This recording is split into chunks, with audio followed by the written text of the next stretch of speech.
Assalamualaikum warahmatullahi wabarakatuh. Eh, Kembali lagi bersama kami di acara sharing pendidikan dan beasiswa yang pada sore hari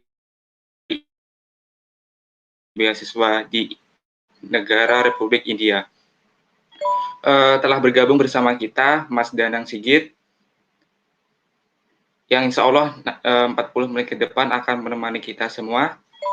Eh, Sebelum saya mulai acara sharing pada sore hari ini, saya akan eh, membacakan profil dari narasumber kita pada sore hari ini.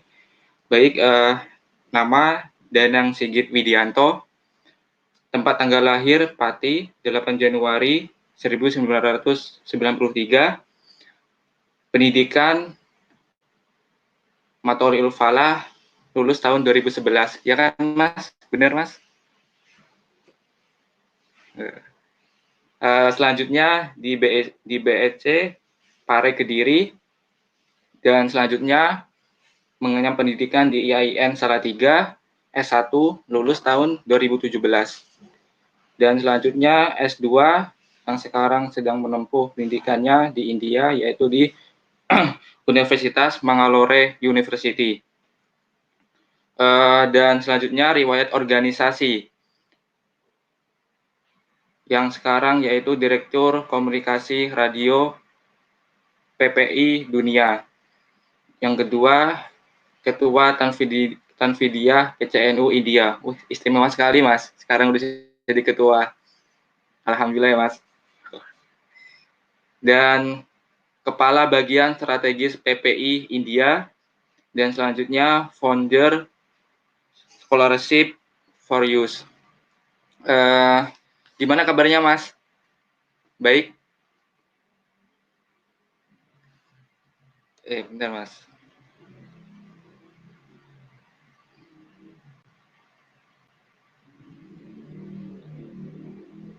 Halo, Mas suaranya?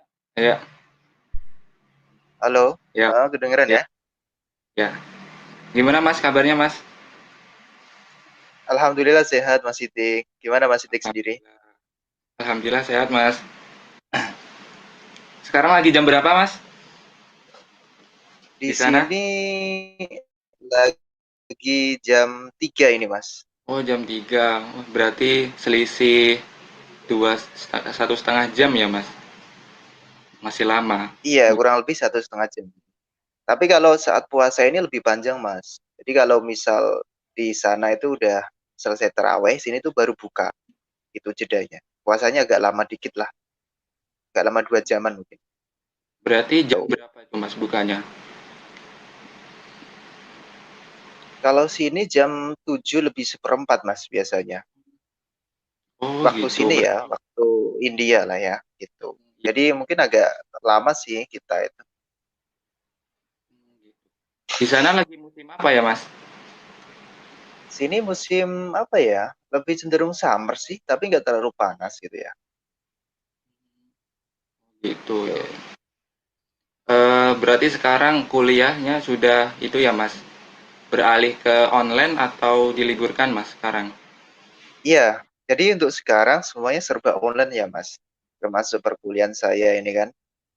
Tapi Hmm, kalau online pun nggak harus tiap hari sekarang. Ada jadwalnya gitu ya. Paling seminggu ada 3 kali gitu kan.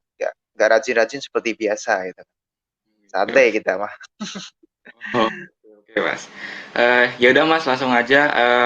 Mungkin Mas pertama bisa sharing, menceritakan pengalaman Mas dulu, mulai dari sebelum sebelum mengenyam, sebelum melangkah lanjut memasuki pendidikan di India, itu langkahnya apa aja? Bisa sharing pengalaman, Mas, secara singkat untuk kali ini. Oke, Oke. baik. Saya buka dulu ya. Bismillahirrahmanirrahim. Assalamualaikum warahmatullahi wabarakatuh. Alhamdulillah nahmadu wa nasta'inu wa nastaghfiruh wa na'udzu billahi min sururi anfusina wa min sayyiati a'malina. May yahdihillahu fala mudhillalah wa may yudhlil fala hadiyalah. Alhamdulillah, terima kasih atas kesempatannya, terutama kepada KMF Jakarta ya, Ya, Mas. yang telah bersedia mengundang saya di sini berkenan hadir secara online. tegur sapa, ya kita saling jaga silaturahmi ya Mas. Terutama kita kan masih dalam satu alma mater ya, KMF Ya, ya. Keluarga Matolil Falah. Alhamdulillah ya, dapat undangan seperti ini sebuah luar biasa sekali ini.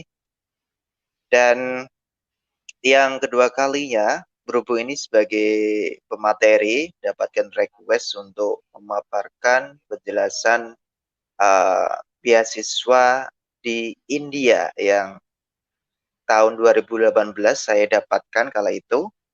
Mungkin nanti saya kurang lebihnya akan menjelaskan sedikit. Nanti juga kita pengen ada feedback ya dari teman-teman semuanya, atau mungkin kita bisa lanjut ke materi lah ya, materi yang sebenarnya sangat kompleks sih untuk penjelasan beasiswa ini, tapi nanti semoga bisa terinci penjelasan saya gitu ya. ya Mas, baik. Oke, untuk yang pertama kalinya sharing beasiswa ICCR. Nah, ini bagi yang belum tahu ya, apa sih beasiswa ICCR itu? Jadi ICCR itu beasiswa yang dari pemerintah India langsung. Bukan dari pemerintah Indonesia, tapi beasiswa dari pemerintah India. Yang mana untuk beasiswa ini sendiri itu mengcover semua alias fully funded ya. Kecuali penerbangan dari dan ke India itu sendiri. Jadi untuk fully fundednya ini berupa tunjangan hidup, living cost, kemudian biaya registrasi, bahkan fee tuition course-nya yang ada di kampus kita juga free, kemudian bahkan untuk summer atau winter trip juga ada, tunjangan buku dan lain sebagainya itu kan. Bahkan jaminan kesehatan, studi tour, itu semuanya ditanggung semua Mas ini. Jadi alhamdulillah ini ya beasiswa yang termasuk fully funded, mencakup semua living allowance, biaya kuliah dan sebagainya itu kan. Dan untuk lebih detailnya, nanti saya akan masuk penjelasan bagaimana sih cara mendapatkan beasiswa ICCR itu sendiri gitu ya. Oke, tadi saya sudah dapat iming-iming dulu ya, saya pancing dulu apa sih beasiswa ICCR itu kan dan apa benefitnya itu kan. Tadi sudah sedikit saya paparkan fasilitasnya itu yang disediakan oleh ICCR India. Nanti kalau mungkin lebih detailnya teman-teman bisa kunjungi di situs yang nanti akan saya bagikan ya. Nanti saya bisa kirim linknya juga Mas ya di chat Oh, ini ya. bisa Mas, bisa. Oh bisa, oke siap. Nah untuk yang pertama kalinya mungkin sekali yang uh, apa namanya pengen tahu lah ya kira-kira tahapan apa sih untuk mendapatkan beasiswa itu kan. Yang terpenting berhubung saya itu juga termasuk scholarship hunter ya Mas ya dulunya itu ya. Apalagi untuk setelah lulus dari S1 itu kan saya punya mindset ini. Jadi pokoknya saya harus dapat beasiswa itu. Bagaimanapun caranya untuk lanjut beasiswa dan dapat kuliah di S2 jenjang selanjutnya itu kan. Nah, makanya untuk beasiswa sendiri itu saya bisa apply ke semuanya sih kemarin tuh ada beasiswa Australia, kemudian beasiswa Eropa, bahkan beasiswa Fulbright, USA dan sebagainya. Dan salah satunya ini beasiswa ICCR India itu. Dan alhamdulillah pada tahun 2018 tepatnya bulan Mei kalau nggak salah itu ya, saya mendapatkan LOA. LOA ini ya, LOA ini termasuk salah satu persyaratan yang mana kita sudah diterima di beasiswa ini. Kemudian untuk persiapannya sendiri kurang lebih saya mempersiapkan selama 2 bulan itu Mas untuk persiapan dokumen, kemudian ya persiapan berkas-berkas apa yang perlu saya kumpulkan gitu kan. Uh, yang mana mungkin ada yang tanya apa saja sih Mas untuk syarat-syarat kelengkapan berkas administrasinya itu. Yang pertama teman-teman harus mengisi application form yang sudah disediakan oleh beasiswa ICCR sendiri. Kemudian ada fotokopi ijazah dan juga transkrip nilai jenjang pendidikan terakhir. Kalau yang mau apply beasiswa S2 seperti saya ini berarti harus mempersiapkan nilai transkrip S1-nya itu kan. Dan itu harus diterjemahkan ke bahasa Inggris. Nah, itu salah satu syarat utamanya. Kemudian kita harus melampirkan surat kesehatan, ya kan, sebagai bukti bahasanya kita sehat mental. Kemudian kita juga harus melampirkan CV. Nah, ini penting juga Mas untuk CV-nya ini. Karena kita harus buat menarik Aman. mungkin ya kan agar yang melirik kita ini minat untuk menerima kita sebagai awardee peraih beasiswa itu kan. Kemudian ada fotokopi TOEFL. Lah ini persyaratan juga penting ini untuk semua beasiswa hampir semuanya kan. Bahkan bukan hanya TOEFL tapi IELTS itu kan. Kalau di India sendiri minimal persyaratannya 500 Mas, skor TOEFL-nya ini kan. Jadi misal teman-teman yang punya skor di atas 500 boleh ini untuk apply beasiswa ICCR. Kemudian yang terpenting lagi ada surat rekomendasi dari sekolah atau universitas atau bahkan tempat bekerja. Nah ini jadi poin penting juga. Meskipun kita sudah melampirkan semua persyaratan, tapi untuk surat rekomendasi ini kurang kuat, ya kan? Karena nilai poin dari surat rekomendasi ini juga menjadi penting sekali. Terlebih bagaimana sih kita bisa meyakinkan untuk ICCR sendiri itu melihat kita kan dari rekomendasi ini kan. Mungkin kalau kita masih statusnya mahasiswa ya, kita bisa minta rekomendasi dari dosen kita ini kan yang mungkin tahu untuk secara personel ya kita apa, organisasinya sejauh mana, kemudian bagaimana aktivitasnya, dan juga apakah ada kontribusi di sosial masyarakat. Nah, nanti kita bisa cantumkan di surat rekomendasi ini. Dan yang terakhir, jangan lupa untuk fotokopi paspor. Nah ini kalau mau keluar negeri berarti harus punya paspor, itu salah satunya ya. Kayak gitu. Kalau bisa, untuk persyaratan selanjutnya itu teman-teman bisa mencantumkan sertifikat-sertifikat atau publikasi ilmiah yang menarik ya, yang menjual lah pokoknya. Kan banyak sekali tuh, mungkin kita pernah ya, ikut kontribusi di organisasi A, organisasi B, kayak gitu. Itu bisa dilampirkan sebagai persyaratan lampiran pendukung untuk melamar beasiswa ICCR sendiri. Oke. Kemudian untuk seleksi administrasi itu, seleksi beasiswa ini kita ada 2 tahap. Yang pertama itu administrasi, yang kedua itu seleksi English Proficiency dan seleksi wawancara gitu. Kalau semua berkas tadi sudah kita kumpulkan, nanti kita masukkan ke satu bundel dokumen gitu kan, nanti kita bisa kirimkan via online ya, karena sekarang sudah semua serba online ya Mas ya. Ya, Cuma kita bisa kirimkan itu. Nanti ada alamannya sendiri, nanti saya bisa cantumkan. Nah, sembari nunggu itu untuk seleksi administrasi, kita kurang lebih berapa ya? Kalau kemarin kayaknya 1 bulan lebih sih.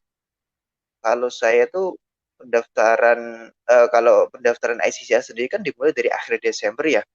Ditutupnya itu bulan Februari tahun saya itu.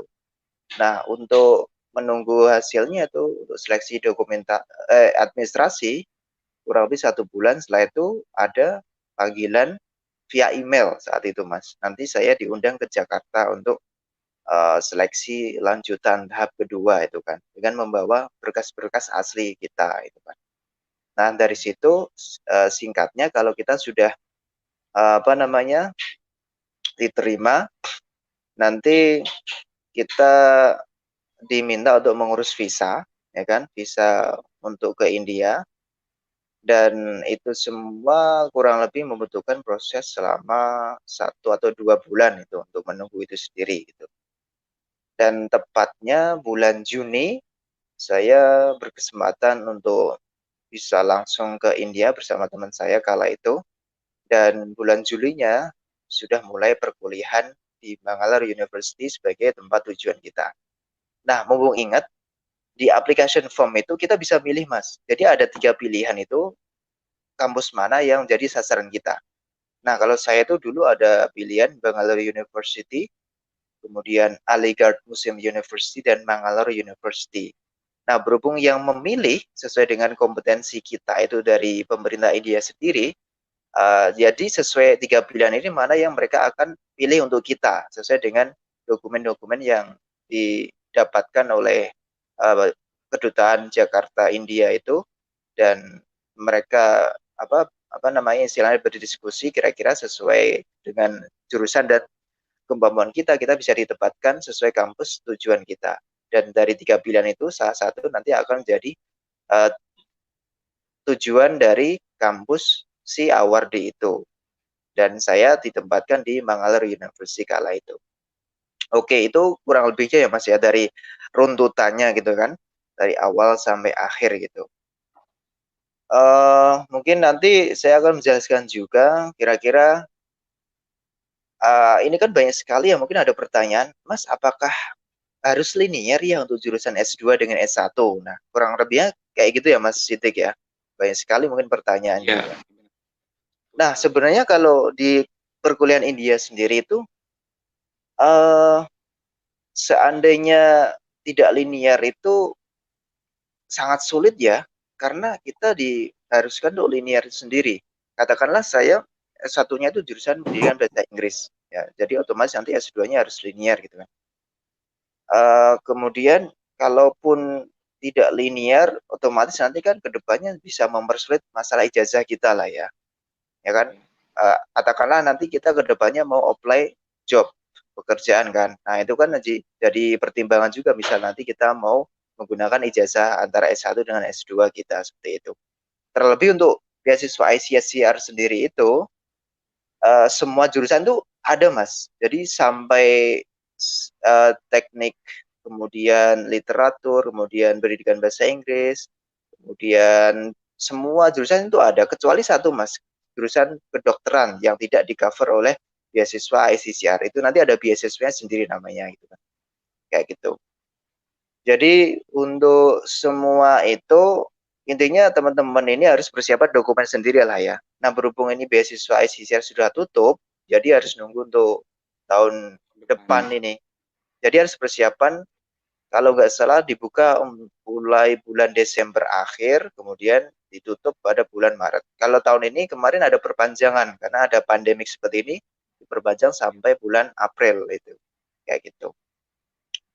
Biasanya ICCR itu intinya ya gampang-gampang mudah lah Mas ya. Terlebih untuk apa namanya persyaratannya itu hanya penting kita sudah siap berkas, dokumen, kemudian kalau misal sudah lolos administrasi nanti kita ada seleksi wawancara dan sebagainya itu kan di Jakarta. Kayak gitu kurang lebihnya.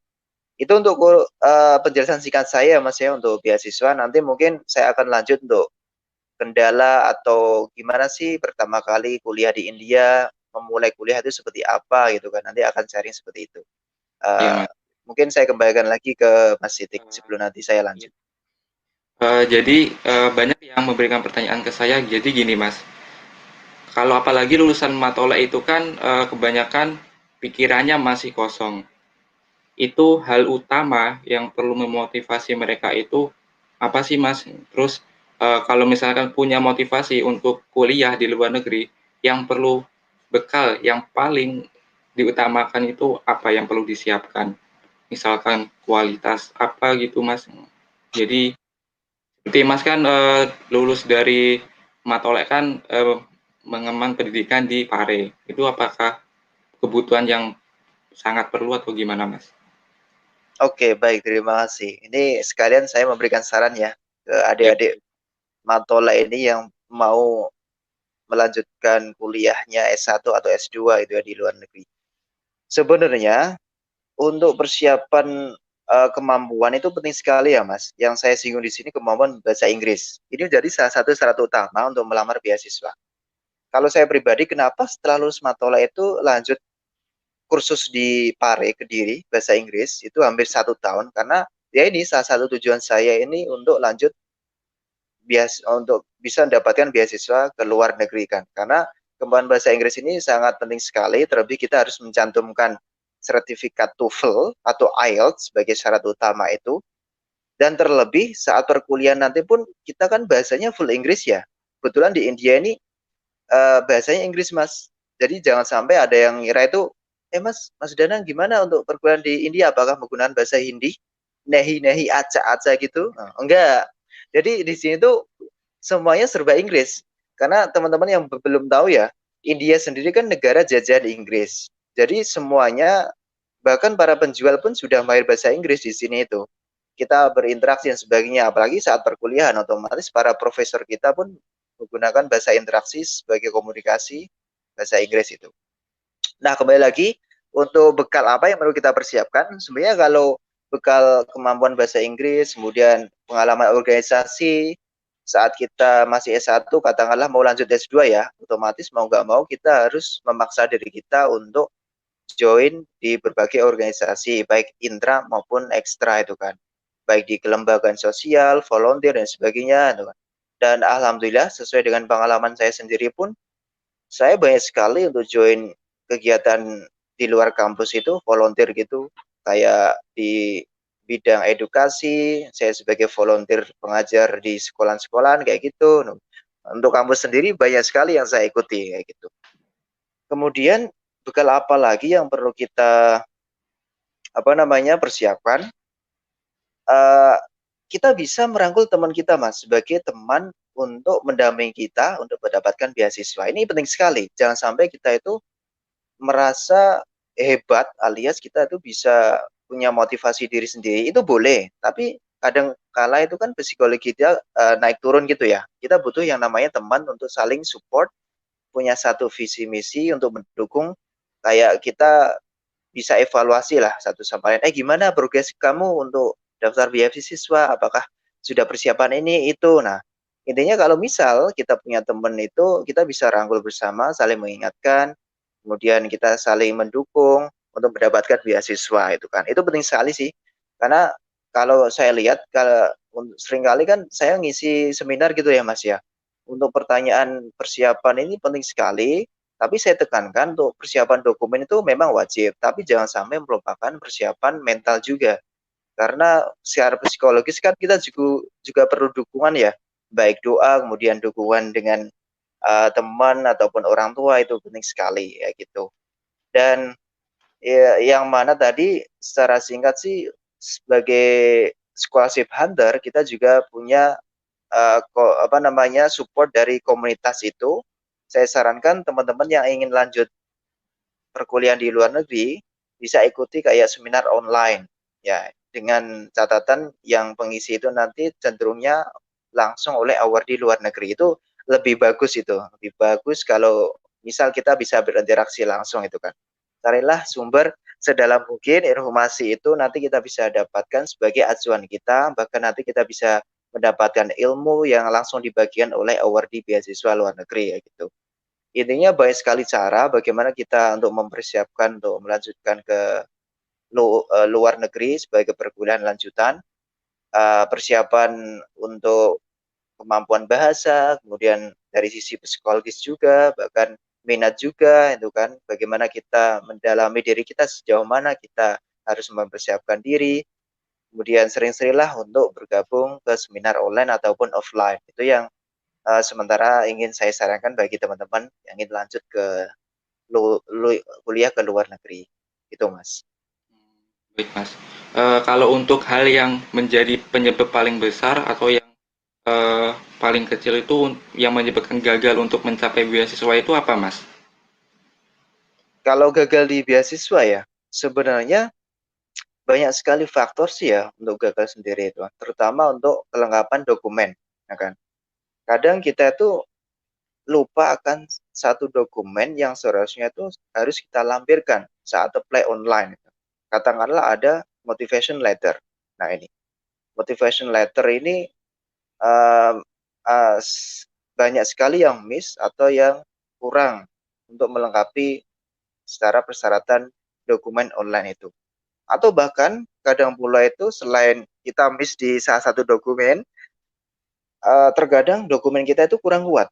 Alias gini, untuk melamar beasiswa kan kita perlu melampirkan yang namanya surat motivation letter itu ya. Apa Iya. sih tujuan kita untuk melamar beasiswa ini, kemudian motivasi terbesar kamu apa yang perlu kamu cantumkan dalam bentuk writing atau tulisan kamu di paper itu motivation letter. Nah, banyak sekali sih untuk pelamar beasiswa itu yang mana lemah di konten motivation letter sendiri.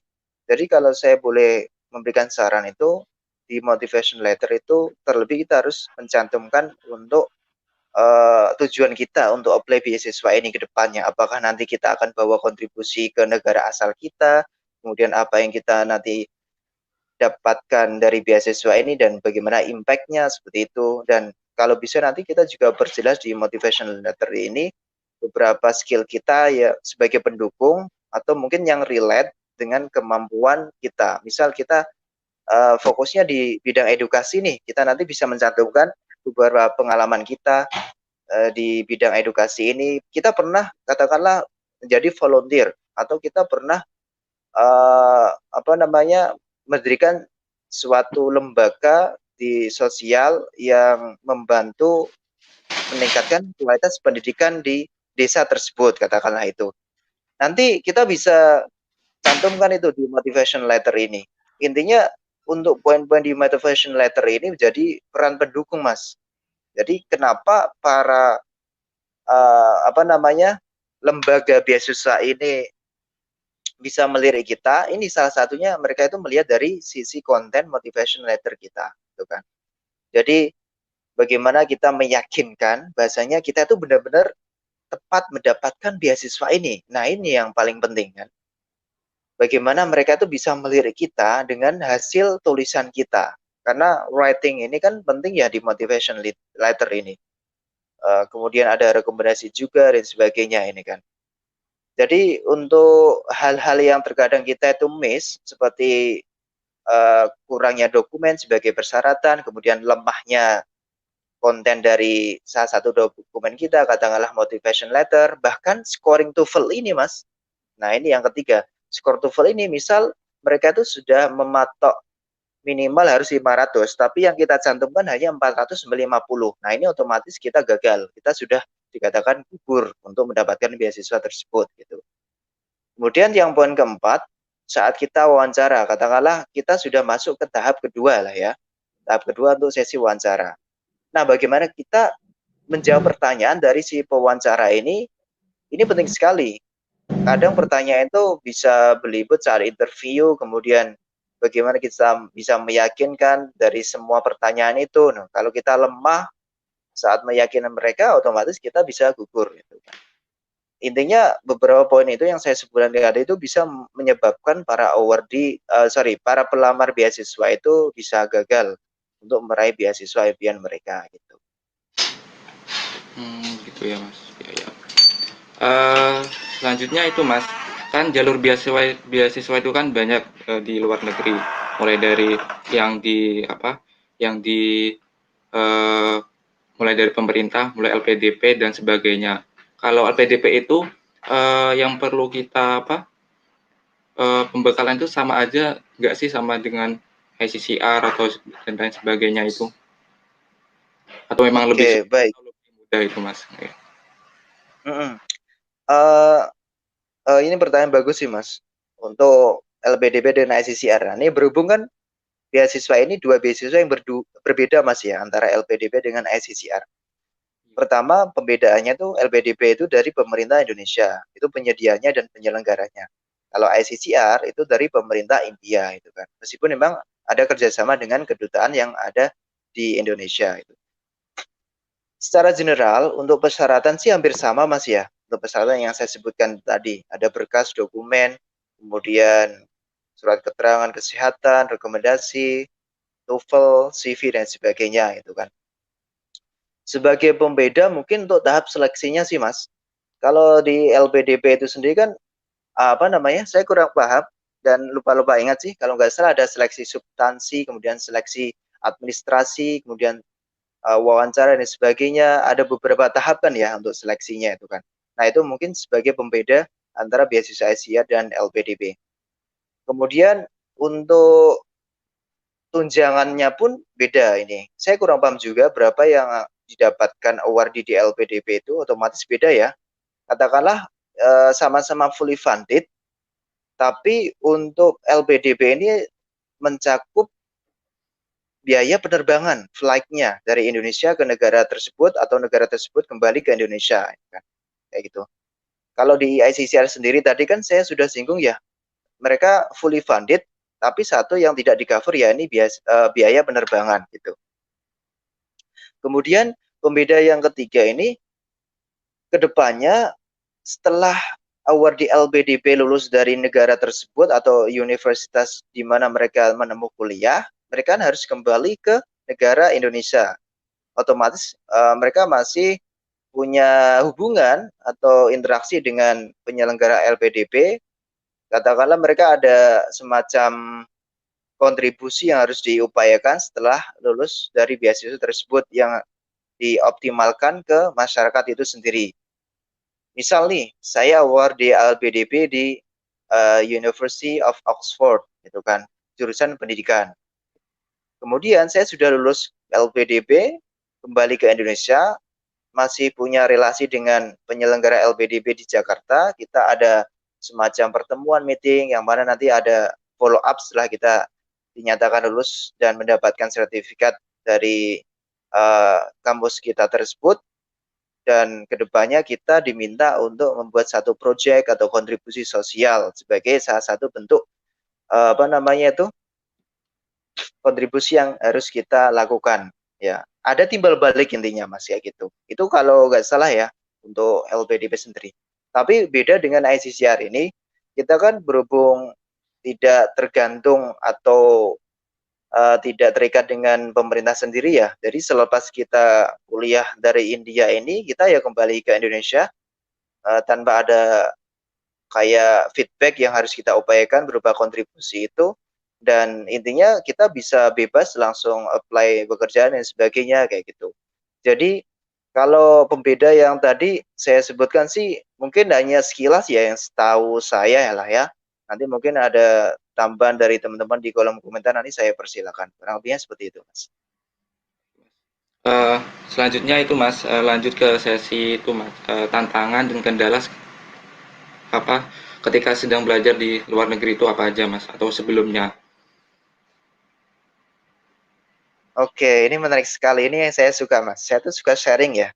Terlebih kayak sharing saya selama di India ini kan. Jadi kalau boleh dibilang itu kompleks sekali ya tantangan saya ini kan. Oke, saya mulai dari bidang akademis lah.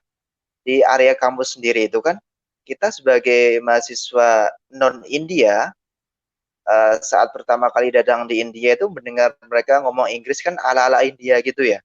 Ada campuran Hindi, kemudian action atau pronunciation-nya itu beda. Nah ini kadang saya tuh merasa sulit sekali saat mencerna, saat mendengarkan profesor saya memaparkan materi gitu kan. Ini yang real sekali sih, yang mana saya tuh butuh adaptasi kurang lebih selama 3 bulan kala itu ya, untuk mendapatkan informasi yang tepat saat profesor atau teman-teman saya itu ngomong pakai bahasa Inggris yang ala-ala India. Mungkin dari teman-teman sekalian, bagi yang belum tahu ya, Inggris India itu unik sekali. Ya boleh dikatakan beda sekali dengan Inggris yang ala British atau American ya. Tapi mereka kayak menggabungkan unsur Hindi dengan Inggrisnya uh, mereka gitu ya. Kurang lebihnya kalau pronunciation itu agak diseret-seret ya kan. Nah, di sini tuh yang mungkin secara singkat membuat saya agak sedikit bingung sih untuk memahami dari konteks apa yang dijelaskan dari teman atau profesor saat perkuliahan, kurang lebih seperti itu. Itu dari sisi akademis di bidang bahasa itu. Kemudian kendala selanjutnya untuk masalah custom atau makanan lah. Katakanlah makanan di sini kan memang beda sekali ya. Kalau teman-teman tahu, ini banyak sekali makanan yang khas ala India itu, ada nasi biryani, parota, kemudian chapati dan sebagainya, yang mana bermacam-macam lah ya. Seperti kalau di Indonesia kan berwarna-warna ya makanan khasnya itu. Begitu juga di India, mereka tuh punya ciri khas makanan sendiri. Kalaupun bisa dibilang kalau biryani ya itu lebih cenderung ada kari-karinya kayak gitu. Kemudian kalau parota itu mereka sebagai pengganti nasi. Memang ada nasi ya di sini itu sebagai bahan pokok pula, tapi kebanyakan mereka itu juga mengkonsumsi parota atau chapati yang jenis kayak apa namanya, kue tepung gitu ya, dibuat kayak melingkar bundar kayak gitu ya. Itu sebagai bahan pokoknya, dan saya pribadi kurang terbiasa ya. Meskipun saya anggap sih itu sebagai cemilan bukan sebagai makanan pokok ya. Saya tuh masih tergantung sama nasi ya. Saya nggak bisa lepas dari yang namanya nasi dalam kesehariannya sebagai makanan sehari-hari gitu. Kemudian itu dari sisi makanan. Kalau dari sisi cuaca, berhubung di sini juga punya banyak cuaca, ada summer, winter, kemudian apa namanya, musim panas, musim penghujan, musim salju juga ada itu kan. Beda-beda sih di tiap daerah. Kalau saya pernah mendapati musim salju itu saat berada di Shimla dan Manali. Nah ini sekitar cerita ini, kalau teman-teman belum tahu Shimla Manali itu, kalau tahu film Three Idiots ya, Three Idiots itu yang diperankan oleh Amir Khan. Nah itu saya pernah berkunjung ke sana, jadi salah satu subjek di mana lokasi mereka syuting itu kan. Nah itu tempatnya bersalju, dingin sekali, dan tahun 2018 Januari saya berkesempatan untuk bisa berkunjung ke sana. Sekalian saya melipir ke Taj Mahal kala itu di Delhi. Jadi ya itu jadi salah satu hal yang utama ya sebagai mahasiswa luar India, kita harus wajib untuk datang ke Delhi Taj Mahal itu kan. Oke, kembali lagi ke topiknya, kendala yang saya hadapi. Uh, Tadi masalah makanan, cuaca, dan lingkungan. Nah, lingkungan ya. Karena berhubung kita juga berada di lingkungan baru, terlebih kebanyakan lingkungan yang saya tempati itu non-muslim, ya kan? Tapi ada juga yang masjid-masjid di sini sih, tapi uniknya itu antara masjid dengan kuil itu saling berdampingan.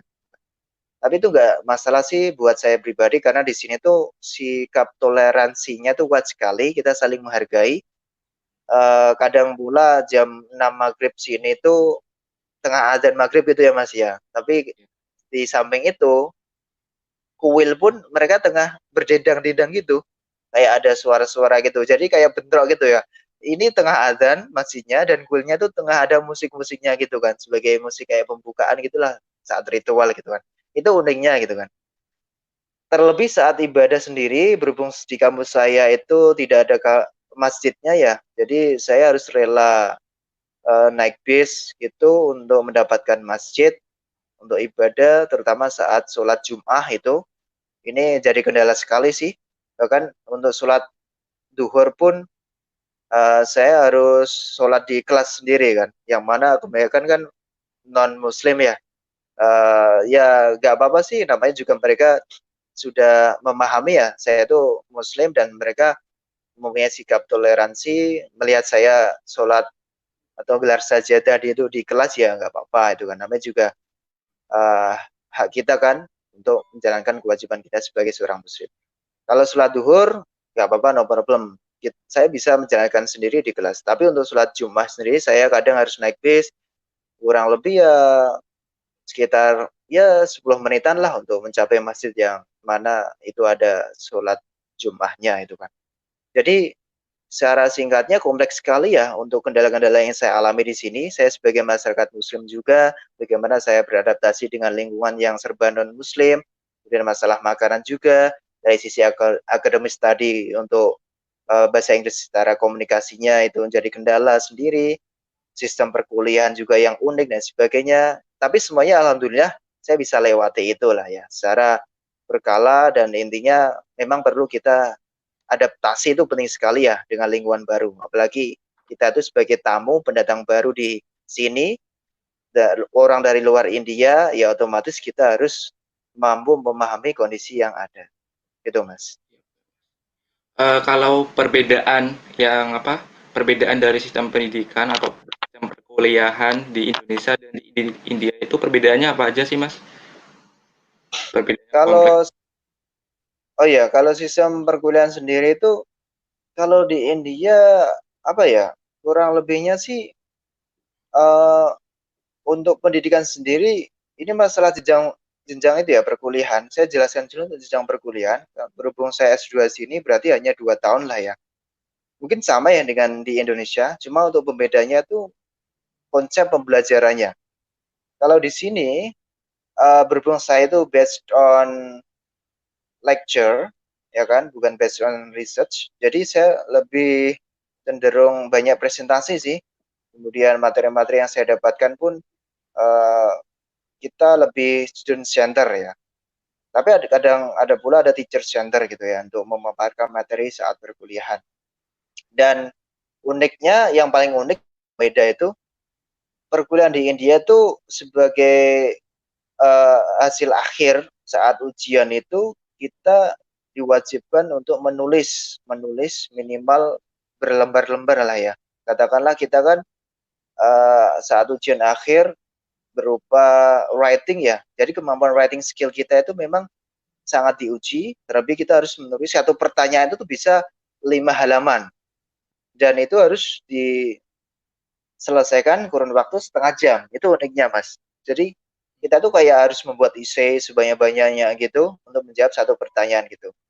Jadi kayak pembedanya sih mungkin lebih cenderung ke sistem itu ya, ujiannya ya. Jam ujiannya tuh beda dan juga kreditnya pun kayak SKS dan sebagainya itu juga beda. Kalau di Indonesia kan kita sudah disetting ya beberapa SKS gitu kan.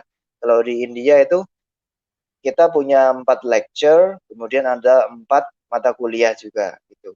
Jadi tidak berdasarkan SKS-nya, tapi kita berdasarkan mata kuliah dan juga profesor yang menghandle mata kuliah tersebut gitu.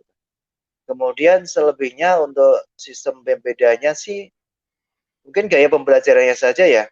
Kalau kita terkadang interaksinya mungkin lebih pasif karena kebanyakan profesor itu aktif dalam media pembelajarannya itu kan. Mereka itu lebih aktif dalam penyampaian materi. Kalau kita mungkin kayak feedbacknya hanya berkala saja sih gitu kan.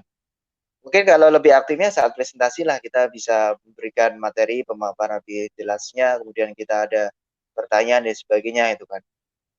Tidak banyak sih untuk perbedaannya, mungkin hampir sama dengan perkuliahan yang ada di Indonesia gitu.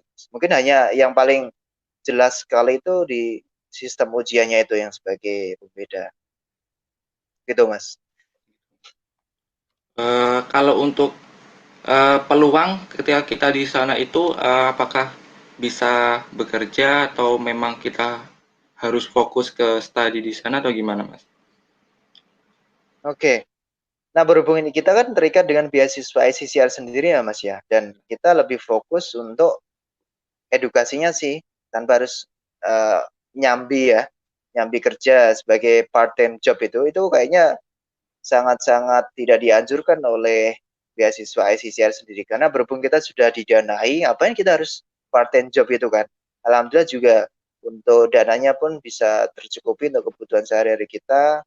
Ya syukur-syukur kita bisa nabung gitu kan. Jadi untuk kesempatan part-time job itu di sini tidak disarankan karena berhubung kita juga banyak sekali untuk tugas-tugas yang sudah dibebankan kita dalam kesehariannya, bahkan untuk nyambi pun sangat minim sekali ya kesempatannya ya. Bahkan saya tuh punya inisiatif loh Mas, saya tuh pengen dagang juga di sini tuh. Kalau kita boleh ngobrol-ngobrol santai ya ini ya, saya tuh pengen dagang gitu ya, dagang yang ala-ala makanan Indonesia, ada nasi kucing katakanlah, ada ya tempe, tahu dan sebagainya. Di sini kan nggak ada sama sekali ya, bahkan bakso, kemudian mie ayam dan sebagainya gitu kan. Saya kan kemarin coba-coba buat mie ayam itu kan. Saya tuh punya inisiatif itu. Gimana ya kalau misal saya jalankan part-time job itu kan.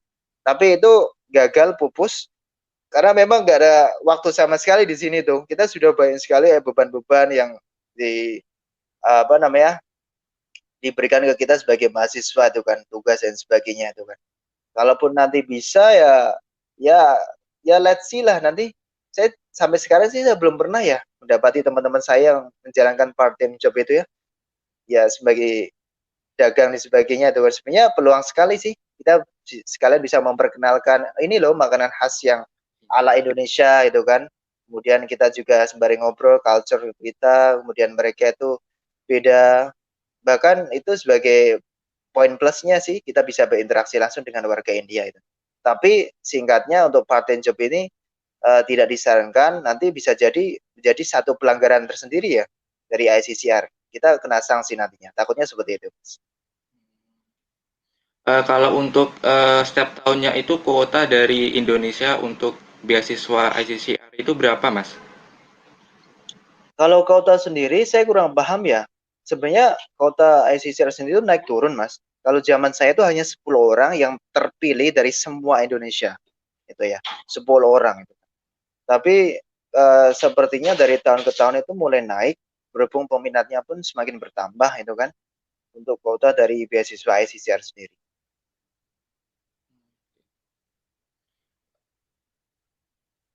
Terus itu, Mas, jumlah mahasiswa di India itu kira kisaran ada berapa, Mas? Ada suatu komunitas untuk eh, acara kumpulan berbulanan Ah, atau gimana, ada nggak, Mas?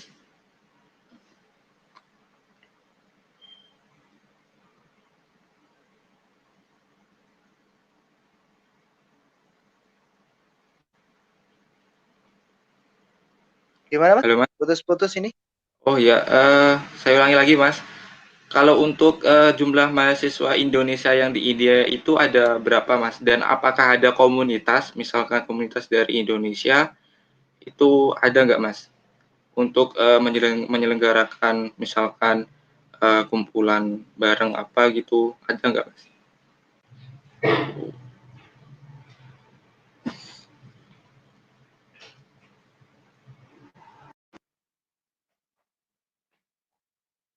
Halo, Mas? Ya, gimana? Bisa diulangi, Mas? Tadi Eh, sinyalnya putus-putus. oh iya, mungkin sinyalnya ini. Jadi untuk jumlah mahasiswa yang di Indonesia itu, yang di India itu ada berapaan, Mas? Dan apakah ada komunitasnya? Oh iya, Kecuali ada. kecuali Pasti PP. ada, Mas. Tiap Iya, tiap negara itu kan pasti ada yang namanya PPI ya, Mas ya. Kita ada Ya. yang namanya PPI Indi, gitu kan. Nah, kalau jumlahnya sendiri, saya kurang tahu detailnya, tapi kurang lebihnya itu ada 500 lebih sih. Tapi nanti saya coba cek ya, untuk uh, berapa total mahasiswa di India ini. Sebenarnya kemarin sudah ada dirilis sih di Instagram PPI India itu. Coba ini sembari saya cek, untuk apa namanya, untuk meyakinkan lah ya. Mm-mm. Tapi Oh, intinya kita punya semacam itu ya, namanya PP India sebagai organisasi yang mana nanti kita bisa buat program kerjasama dengan PPI lain dan sebagainya. oke, Mas. Eh, Eh, data anggota, oh ini Mas, data anggota ini. Jadi 108, oh sorry Mas, ini saya revisi ya, totalnya itu PPI India beranggotakan 188 orang, 37 37% itu anggota perempuan dan 63 itu laki-laki. Gitu. hmm, selanjutnya itu, Mas, sharing tentang sampean kan sekarang ini menjabat jadi ketua. Halo, Halo, Mas. lanjut Mas. Ya, selanjutnya ini Mas sharing tentang sekarang kan sampean kan menjabat jadi ketua PCI NU India. Itu tantangannya untuk mengkoordinir dari teman-teman NU di India itu apa aja, Mas? Wah ini ini sangat sulit Saya sekali sih. Dan apa namanya? Ya bertanya ini memang bisa dikatakan jadi pertanyaan global ya, karena kita kan juga tersebar di beberapa wilayah ya di India ya, itu kan. Bagaimana cara kita merangkul tiap anggota NU itu kan. Nah kalau saya memang basisnya masih memakai media online ya Mas. Kita tetap berkomunikasi entah pakai Zoom, WhatsApp atau Skype dan sebagainya karena kita sulit sekali untuk berkumpulnya. Kita tuh tersebar kemana-mana untuk mahasiswa NU. Ada yang di ujung selatan, ada yang di ujung utara, timur, kemudian barat, sampai beberapa titik itu yang mana mengharuskan kita menggunakan media online sebagai komunikasi ataupun rapat, meeting dan sebagainya gitu kan. Pengadaan program pun kita memang sekarang berbasis online ya. Nah, berhubung di uh, apa namanya wabah pandemik ini kan kita mengharuskan media online ya. Ya kebetulan sekali kita sudah melaksanakan itu jauh-jauh hari malahan sebelum ada pandemik gitu kan. Seperti pengajian online katakanlah atau tadarus online kayak gitu. Saya mencoba untuk merangkul teman-teman NU yang di berbagai titik yang ada di India ini bagaimana tetap ada semacam program mengaktifkan PCNU India sendiri ini meskipun memang kategorinya ini baru juga Mas untuk PCNU India. Kita baru mengaktifkan itu tahun lalu, kemudian ya kalau bahasa Jawanya kita baru babat alas Mas, gitu ya.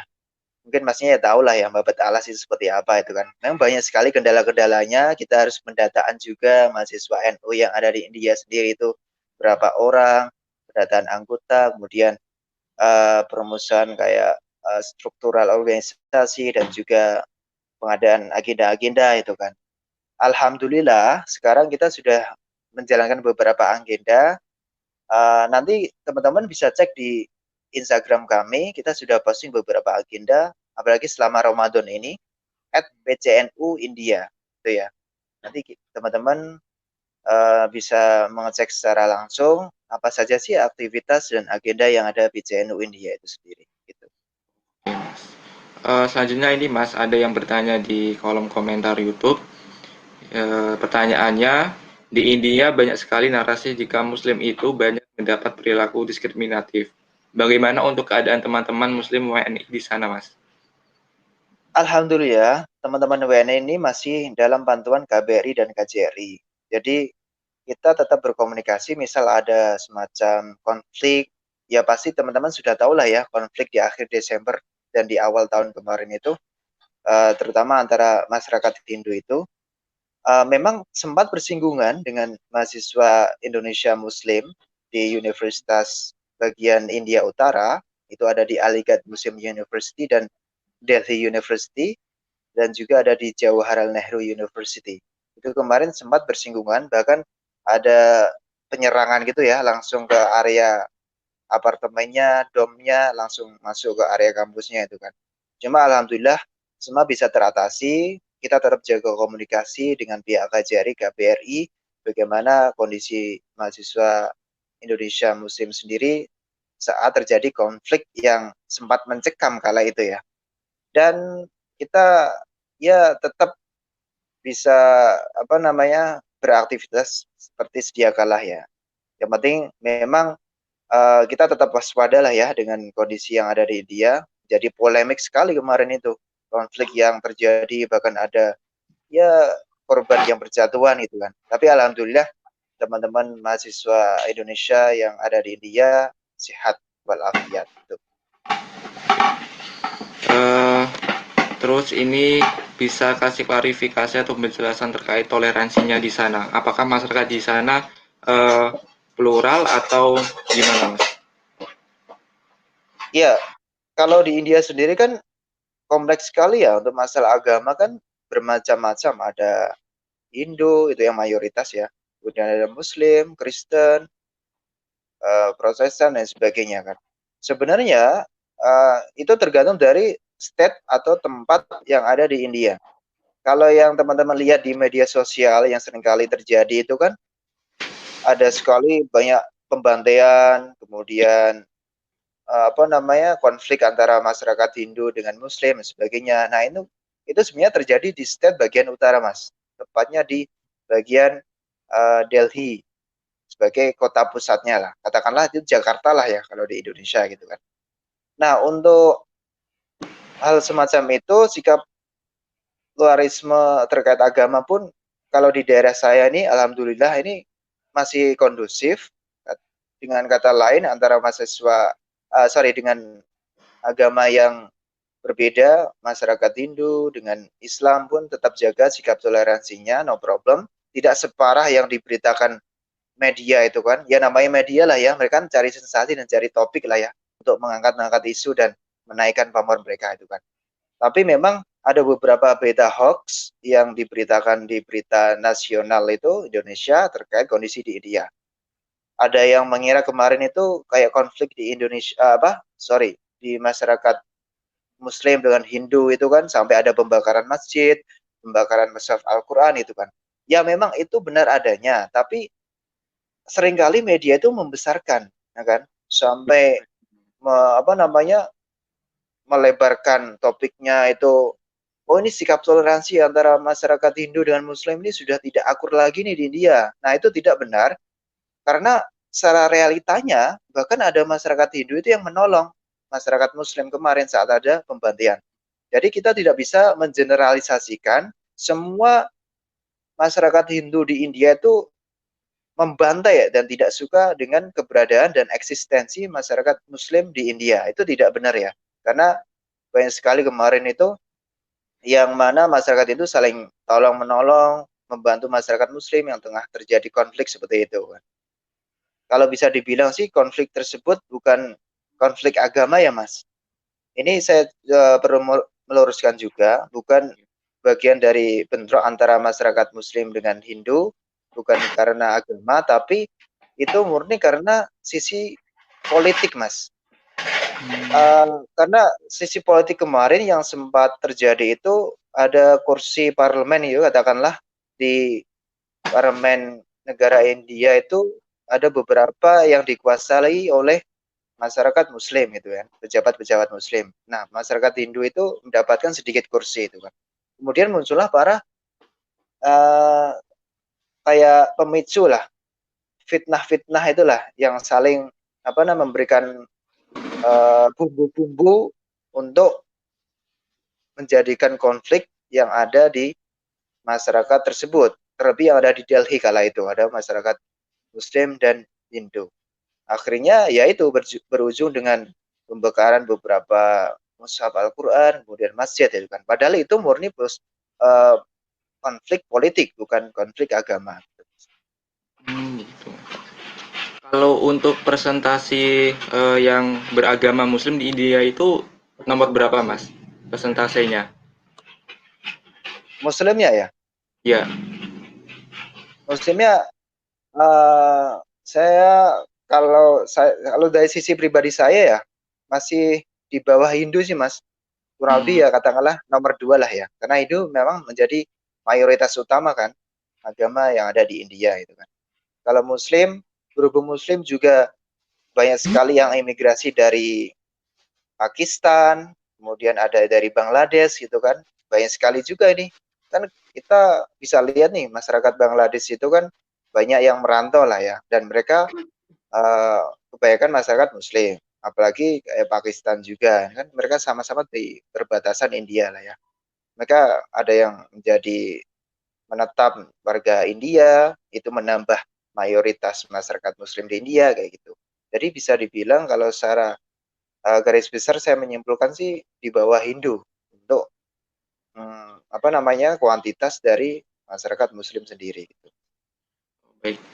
Kalau untuk itu, Mas, di Indonesia kan bahasa resminya salah satunya adalah Hindi selain Inggris. Itu sebagai mahasiswa India punya kewajiban untuk belajar bahasa Hindi Hindi nggak sih, Mas?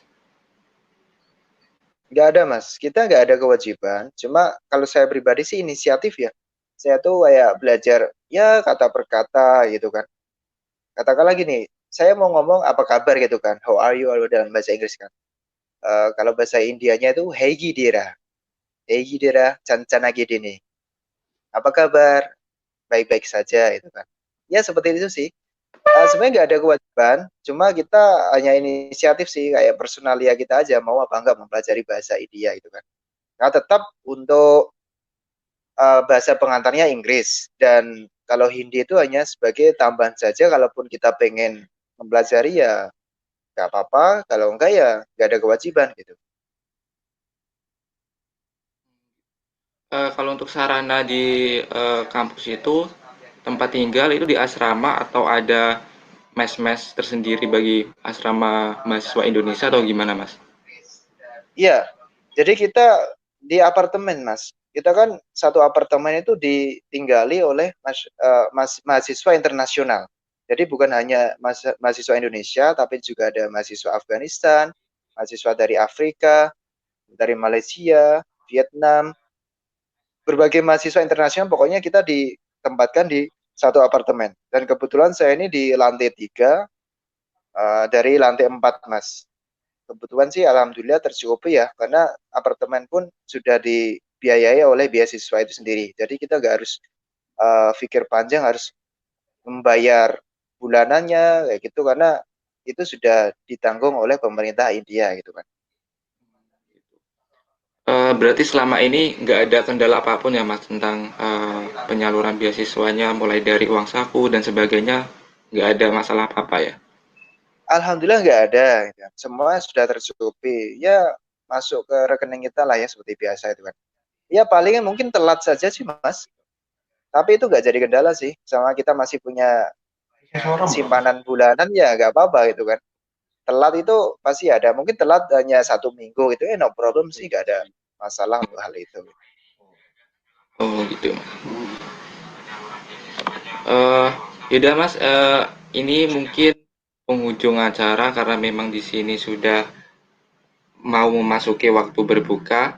Jadi saya minta pesannya sampean Mas sebagai alumni kongsi sebagai alumni Matoril Falah yang berada di luar negeri, pesan-pesan untuk adik-adik kita atau teman-teman kita untuk memotivasi mereka dari sebegitu banyaknya pilihan, sebegitu banyak peluang untuk bisa melanjutkan pendidikan seterusnya. Monggo Mas. Oke, baik. Terima kasih. Ini pesan ya, terlebih Ya, untuk alumni Matul Falah ya.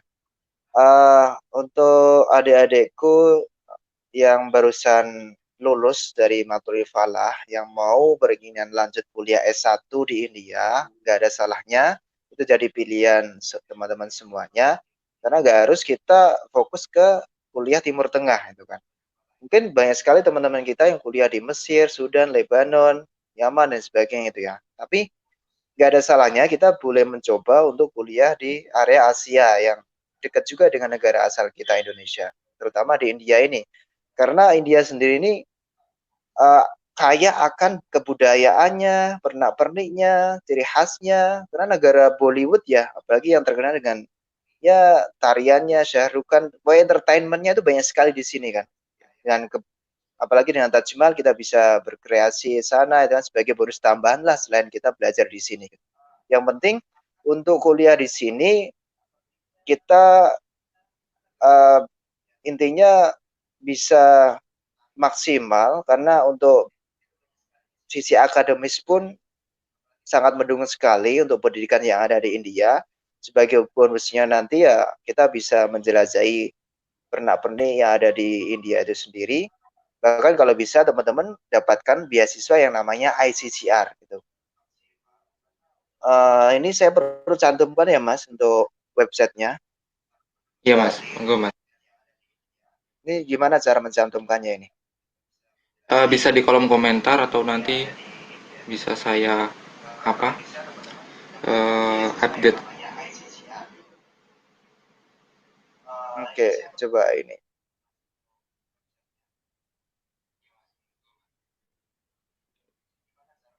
Oke, ini saya kopas dulu ya di kolom komentar ini. Next time nanti kita bikin podcast lagi untuk lebih spesifik tentang beasiswa ICCR ya Mas. Bagi teman-teman Oke, yang ingin ke sana. Oke Mas. oke, saya lanjutkan sebentar ya Mas. Tadi belum nyampe soalnya. Jadi intinya teman-teman dari Matul Fala nggak ada salahnya untuk lanjut kuliah di India dan bisa untuk mempersiapkan dokumen-dokumen yang ada seperti tadi yang setelah saya sebutkan. Intinya TOEFL itu sebagai syarat utama ya. Nanti bisa mempersiapkan dini, entah itu kursus di Pare atau kursus di area teman-teman terdekat itu, dan persiapan matang untuk motivation letter, kemudian syarat utama pun paspor ya, itu salah satunya. Karena teman-teman yang mau kuliah di negeri pun harus punya paspor itu. Untuk urusan visa nanti nyusul, yang penting sudah dapat LOA di, dan menjadi awardee dari beasiswa itu. Dan tetap semangat, tetap jaga motivasi, kalau bisa tetap fokus untuk menjadi scholarship hunter. Kalau memang itu keinginan kuatnya ya, ikuti beberapa seminar online ataupun offline sebagai tambahan bagi teman-teman yang ingin melanjutkan beasiswa ke luar negeri. Itu masih kurang lebihnya. Tetap semangat buat teman-teman dari keluarga Maldoror Falah, terutama yang baru lulus. Di sini tersedia sekali untuk beasiswa S1 ataupun S2 ataupun bahkan S3. Sembari bawa istri pun nggak apa-apa di sini. Yang penting nanti ditanggung sendiri biayanya gitu. Siapa? Uh, ya udah Mas, di penghujung acara ini saya tutup sharing pendidikan dan beasiswa. Terima kasih sekali untuk Mas Danang telah berbagi pengalaman, berbagi sharing untuk kita semua tentang Sama-sama Mas. pendidikan dan beasiswa di India. Semoga berkah ya Mas, dan semoga Amin, bermanfaat, amin. sukses, dan cepat menemukan jodoh. Amin ya Rob. Ini, wah ini kayak promosi nih sekalian malah. Untuk teman-teman yang ingin ingin lebih tahu tentang beasiswa ACCIR atau sebagainya, bisa DM langsung oleh Mas Danang, bisa follow akun Instagramnya ataupun akun scholarship for youth ya Mas. Ya, nanti bisa Iya, DM. scholarship for us, Mas. Ya, nanti bisa berbagi pengalaman lagi untuk teman-teman yang bertanya, dan mungkin bermanfaat bagi teman-teman yang ingin lebih tahu tentang beasiswa di India atau di luar negeri. Cukup sekian. Terima kasih Mas Danang. Wallahul muwaffiq ila aqwamit thoriq. Sama-sama, Mas. Warahmatullahi wabarakatuh. Waalaikumsalam warahmatullahi wabarakatuh. Terima kasih teman-teman KMF penyelenggara. Terima kasih banyak.